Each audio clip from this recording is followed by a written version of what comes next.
Hey guys, ZooRated back again with another video, and today you can see my fridge, it's lost its handle. So, as you can see, this is supposed to go right here. And the piece that broke is right here. So what I'm going to do is, because I don't want the maintenance people coming in because it's just annoying and it's a hassle, is I'm going to 3D model this on my computer. Now, let me just get another shot going here. So I'm going to 3D model the piece that broke off. So you can see it went in two pieces. I pulled on the handle and it just like ripped off. Obviously this fridge is very old. So I have to take this screw out and then just model something like this with this kind of indent in it. I mean, it doesn't really matter if it has these two little pieces extruding out of it. So let's go over to the computer and start modeling this thing.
Okay, after saving the file, I brought it into MakeAware, which is the software that makes it into the language where the printer can print it out, something like that.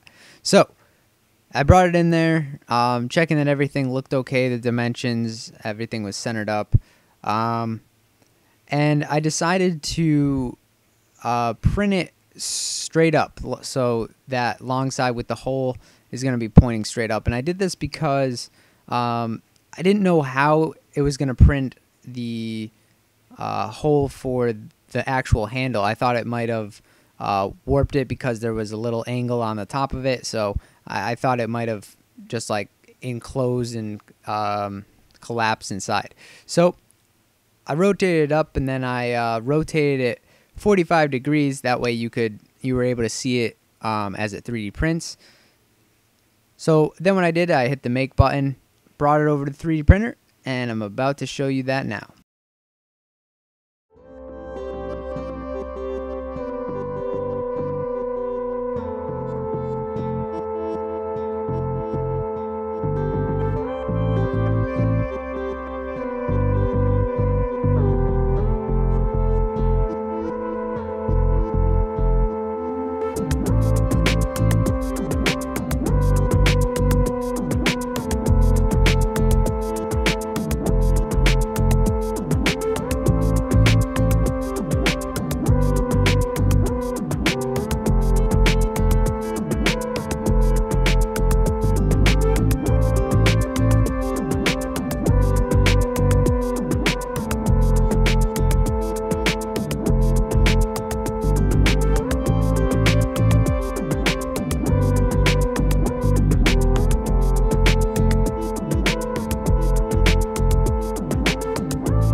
Okay, so we just printed the piece, so there it is.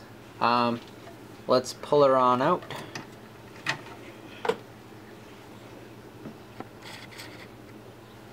So there's the piece, and let me just grab the other piece for comparison. Okay, so here's the crappy old piece. It's already falling out of my hand, and then here is the new piece. Looks pretty similar. The only thing I did is I didn't add those two white things extruding from it, but other than that, let's go see if it fits. Alright, so I screwed it on. Now I made the hole a little bit too big, so I had to find a little washer thing, but it doesn't really move around that much. And if I go up, you can see that the handle is now back securely on the fridge. So we can now use it, yank on it pretty hard, and now she opens. So anyway guys, please like, favorite, and subscribe if you enjoyed. Stay tuned for more. Check out all my other 3D printing videos, and see you in the next video.